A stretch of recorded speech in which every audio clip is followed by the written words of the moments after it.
probably wondering how we got here. Thanks, Isaiah. He came up with that first line.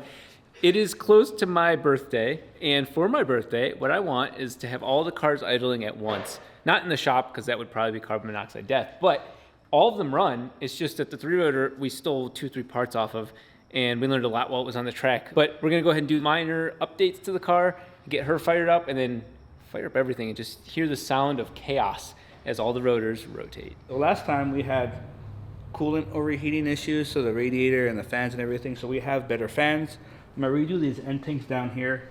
Also, we do have the old Van Gen style clamps, so I have a whole brand new set from Vibrant that we put on because we know that those don't leak and we won't have any problems. We took the throttle body off of this one and used it for the C5, so I gotta redo the intercooler piping up there, and my intercooler piping down here just never fit and hit the hood and all this other weird stuff. Another big thing was turning, so I'm gonna tie these in together with like a bash bar or something like that, and at the top I'm gonna do like a strut tower that goes around the whole 3-rotor upper intake manifold and ties in both strut towers pretty nice.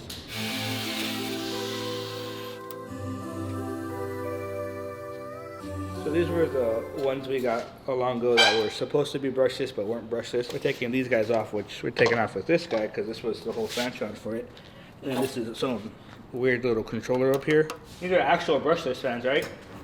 Yeah, those are the ones that are brushless and used on like Koenigseggs and stuff like that. Koenigsegg type fans right here. Pro tip, if you're doing something like this, you know, because normally the blade would come down, you can reverse it to go whichever way you want. So I just put it this way because it's easier for me to cut it this way than to try to cut it this way where I don't really have a lot of support.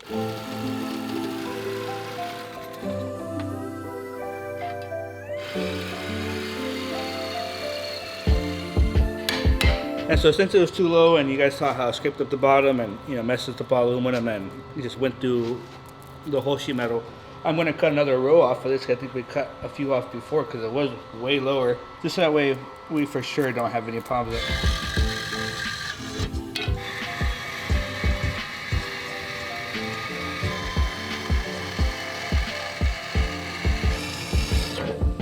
Today on Home Improvement with Mike Rowe, I have 220 along the whole wall, but when I'm working on, say, the 4-rotor over here or anything over in this corner, it's really hard to get my welder all the way over here. Luckily, I have a 20-foot lead, and sometimes I can make it over here.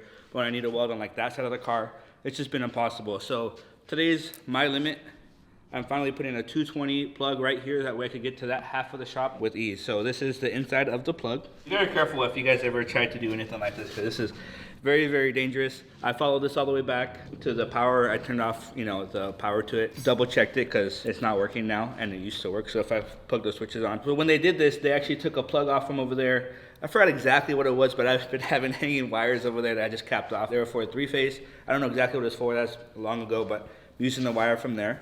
And so all I'm doing is, since I don't use the welder and the lift at the same time, I'm just taking the same power that goes to here, which is 220, and putting it into the plug because I'm never going to use both at the same time. These are copper wires, so they don't really like bend easy. You gotta like force them to bend.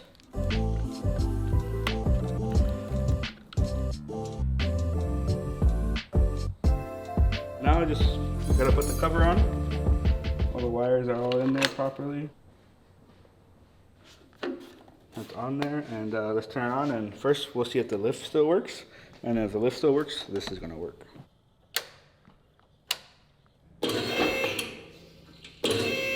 Let's bring the welder over here and see if it works. I've been using this on 110, the welder. Been working great, but now we could flip her over to 220. One of the cool things about Miller, which I personally love, because a lot of us are doing it in a garage or whatever, you don't always have access to 220. So they have access for 110 and 220. Even welding on 110, it's honestly pretty good for a lot of the stuff that normal people do. But when you need some stuff like this, you weld into the frame or whatever, you just want that extra nice solid weld. I know thickness, I don't really know gauges that well. The material looks about like 065-ish. 065 is like 16 gauge. So you come up to the top and it has your material right here in the top right corner. So we're gonna go to 16 gauge.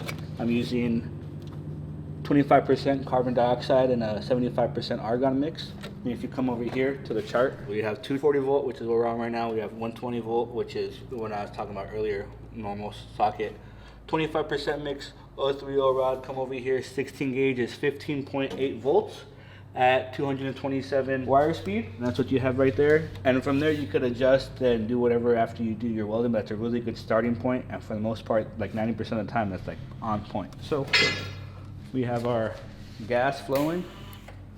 We have this wire flowing. I'm using both gloves because wire feed is disgusting. So you see how this is kind of bendable and pliable right here. I need to push that back somehow. And that's why MIG welding is so easy. Literally just that. This is all dirty and dirt and everything behind it. I clean it up as best as I can. You guys saw, I just did those settings right there just based off of what it was. And it's a solid weld.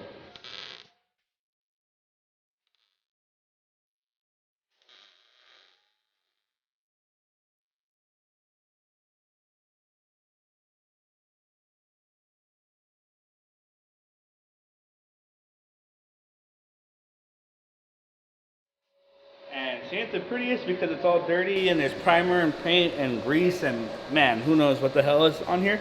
That's why I chose to MIG weld this to the chassis. But I mean, it's that easy, folks. So now instead of this metal being all flimsy and stuff like it was, that's super solid. Then I'm gonna be able to weld my plate to there super solid. I asked yesterday, why was it all messed up? And this is just the story I was told. The previous owner was riding around on slicks in the rain. Grind it down so it's a better surface to weld to use. That way I could weld this in there properly. When you're doing stuff like that, you want to make sure that when you're welding chassis stuff, there's primer, that's whatever the hell is on there, you want to be able to burn that off. You saw how it was burning all that stuff on the background. That's what the MIG welder is good for. If I try to do that with TIG, that'd be disgusting.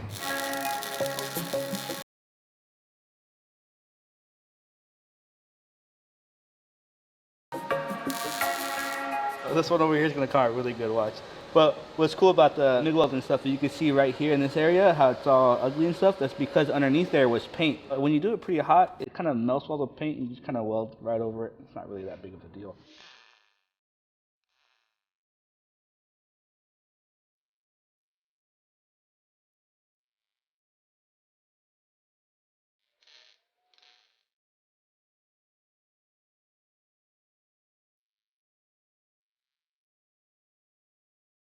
Your boy still got it.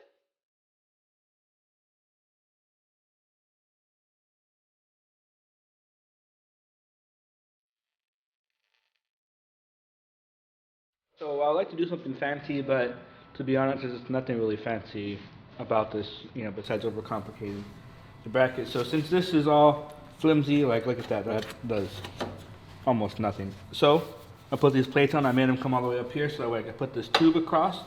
Then I can mount all this and all the bumper bolts off of this tube and just make some nice bracketry. This is going to be welded to the car, so this isn't going to be a removable thing.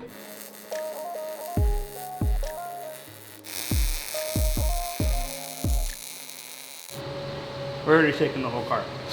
But I'm gonna weld the bottom side and I have a bracket on here just to make it look a little bit nicer so that way it doesn't look like complete trash.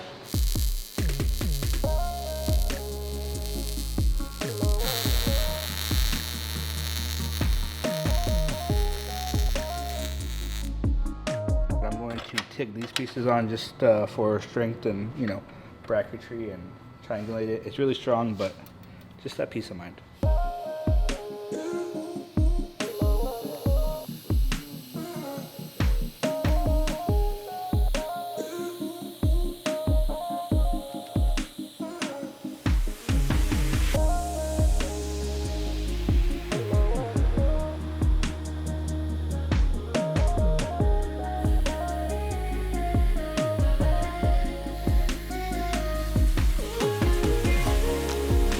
What we have here is a hood latch. I built this and this bolts into there, and I still have my adjustments and everything like that, so this can move up and down, side to side or whatever. So now I could cut this flimsy ass piece out.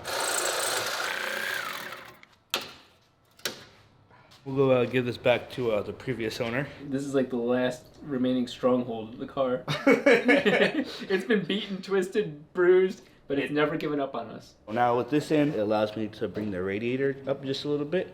And I had the intercooler mounted in a really good spot. where it didn't hit when the radiator hit before. So I want to keep the intercooler in the same spot. Let's bring the radiator up a little bit. I have about a 2-inch difference from the top where the radiator is, where that bar is. I'll have this up 1.5 inches difference from the bottom of the radiator.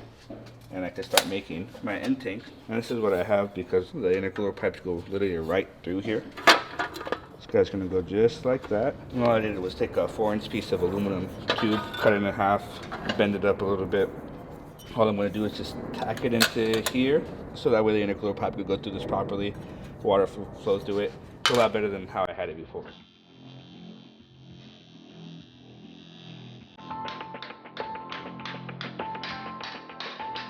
That's how you form metal right there. You put it in a nice spot and you bend it the right way and then listen.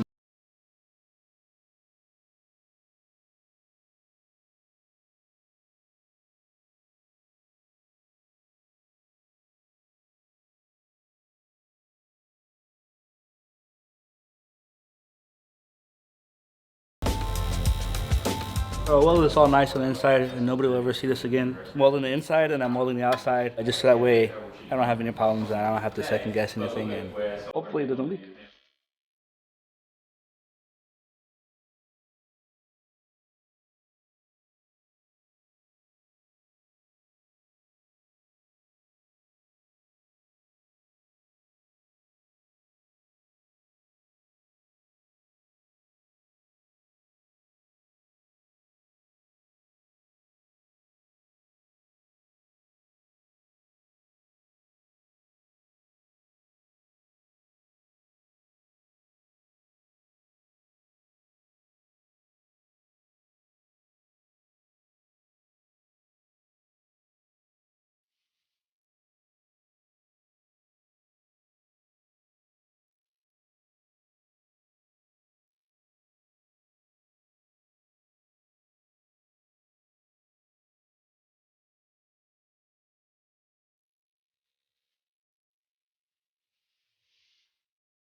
So this is how it's going to sit in here, maximize the whole width of the frame rails.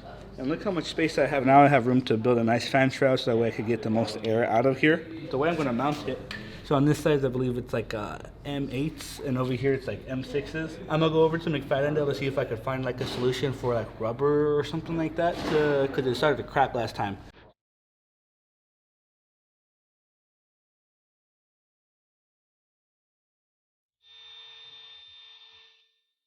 Now the mounts have rubber on them and you see it allows it to move just a little bit, gives it that nice little anti-vibration. I'm just going to put the radiator back in there, tack them on, take them out, and then weld them in.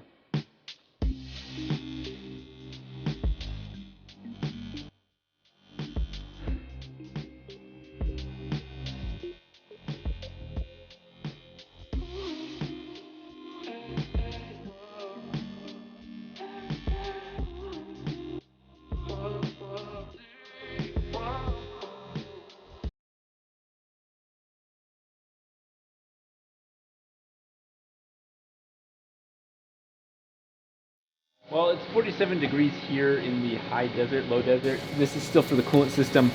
They're brushless fans. Spall, I love you guys, except for your weird ass numbering. Abel 321P. Yeah, it's a weird ass part number. Yeah, this is really impressive because it's got the two different wires, the little yellow and the white wires. These are obviously power and ground, but it does nothing until you pulse with it or hit it with voltage on the other one. And so it gives you some choices there. But these are nasty little fans. This is basically a Koenigsegg now is where I'm getting to. I mean, I like nasty and sucking down air, so. These guys are gonna go something like this. They're gonna make a little fancier. I just got this big old piece of aluminum to make it. And one thing I love about small pieces of aluminum is. Yeah, that's good. That's good.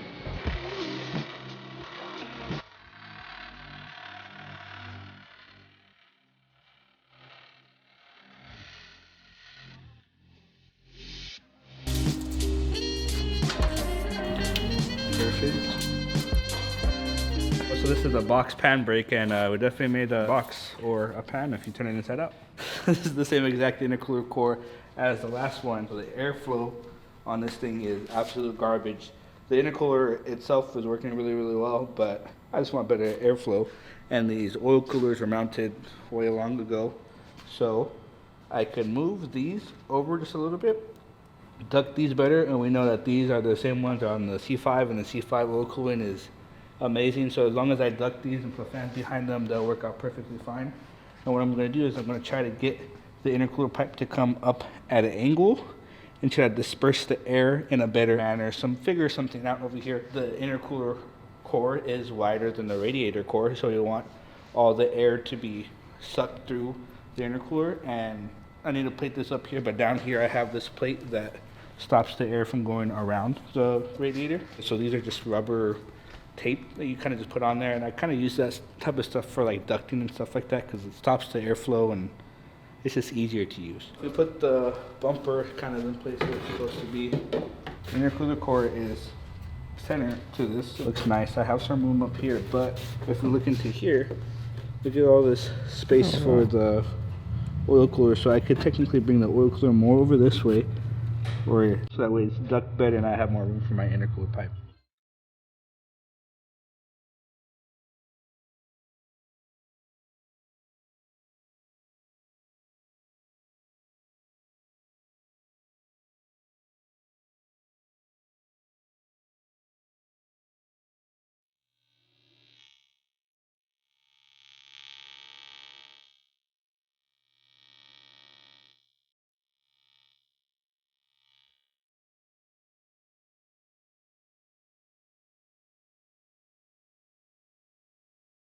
So before, this had the intercooler pipe coming straight in, and it had to 90, and it wasn't that efficient. So what I did this time was put it at a slight angle, but then also put it at a slight angle, so it's like a double angle thing. So going slightly up, and it's also at an angle, so that way it gets through the rest of this. And also in this one over here, I'm gonna put a divider to get about half the air to go to the top part of the intercooler, so that way just distributes the flow of air. I have my intercooler tanks all tacked in and ready to weld. I did want to show you guys what I did over here. This is the inlet, and since this is so low, I did put it at an angle so it goes slightly up, but there's not enough room to get into the middle of the intercooler and distribute that air evenly.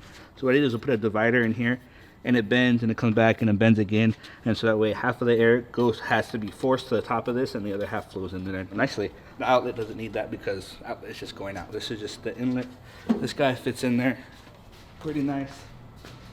I love the shelf. That way I can get the bottom of the radiator fins. That way air travels through the whole radiator, because there's about 3 fins that are right here, and there's about 4 fins up here. And I need to do the same thing at the top. The intercooler pipe's gonna come like this and do that and turn, twist, upside down. Yep.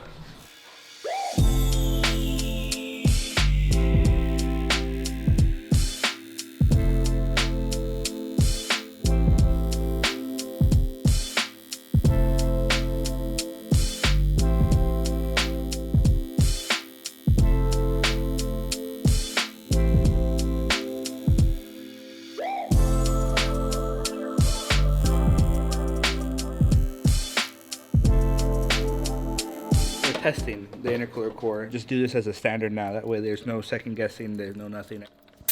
There's no pressure going to it right now. And open it up to add pressure to it. 20 psi into the core. This is exactly what this is for. There's a small baby hole right there.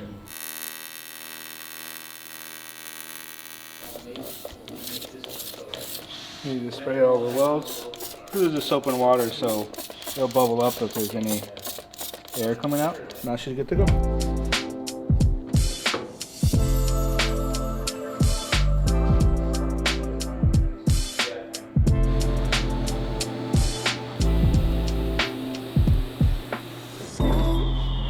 that's a lot better. Yeah.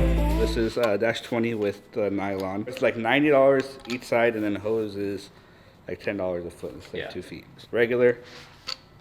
And this is what Speedflow sells. This is lined with Nomex. You can't burn it.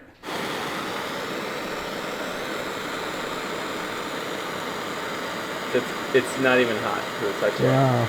It's finally just lightly warm.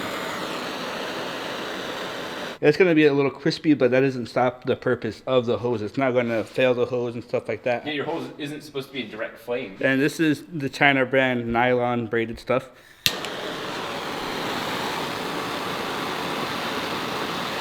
That's all gone pretty much, and that was a fraction of the time I left it there. That's all melted. Especially for rotary stuff, when everything's all crazy hot, this makes a huge difference whether we make it to the day or we have to come back home. And so the reason why I bring this up and I show you guys the direct examples is because the turbo drain on this is made out of local China stuff that you get, which is the stuff that I just burnt. And you can see in there, but that is burnt and that's not even touching. That close to the wastegate dump. The next thing I'm doing is intercooler piping, and to do that, I didn't replace all the old flanges because those were from the GMD clamps. So I'm just going to cut off the compressor housing one, which I already took off. It's over there. And then I somehow got to adapt this to a vibrant clamp somewhere.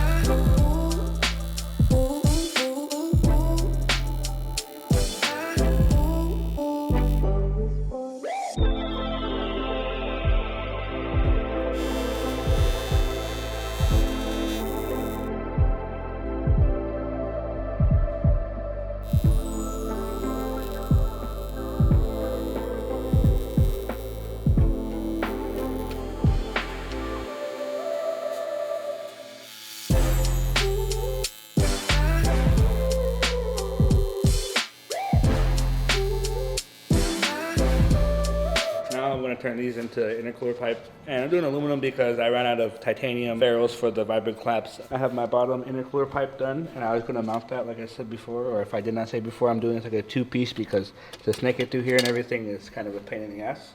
Down here it's mounted, and then this one will come up in here. That's clean. Just use some acetone or whatever to clean it all up, but it's all tacked together and ready to weld. So I have the settings on this really nice. I'm gonna get some nice shiny welds. I haven't welded aluminum pipe like this in quite a while.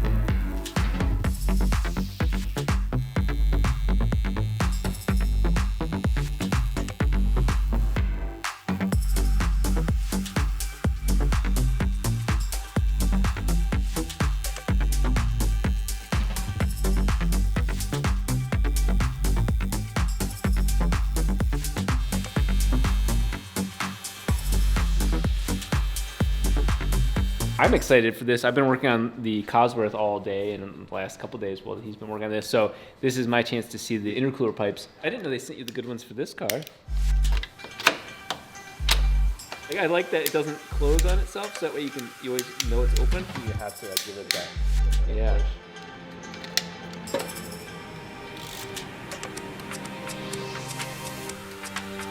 There comes a time in every man's life where he has to fill up the radiator that he made, and right now is that time.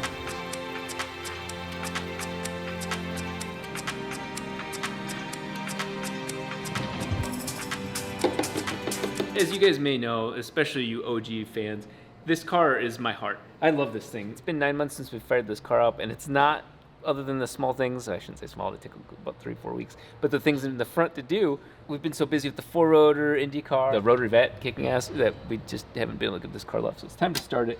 We had to call in Joel's car to help jump this thing. It's been too much, and we don't have the anti-gravity on here.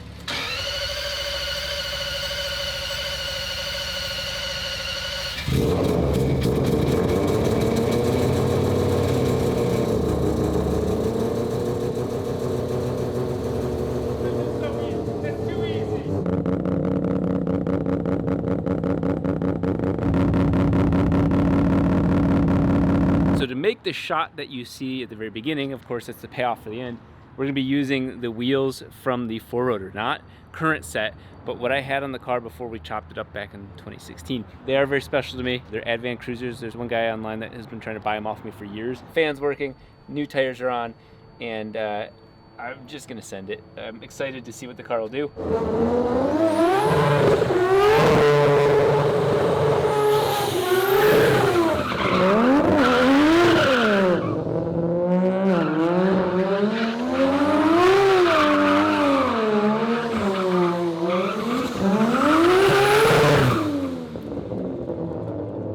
Such a fun car to drive.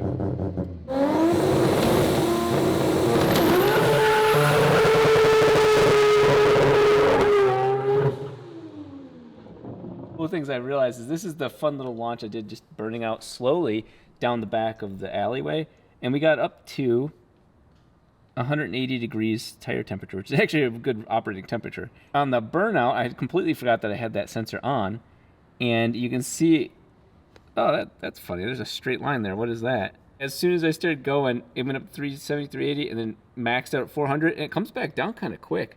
Well, I mean, relatively down. It's 200 degrees. And then when I gunned it again, back up to 400 degrees and maxing out. So the tire is clearly exceeding those temperatures.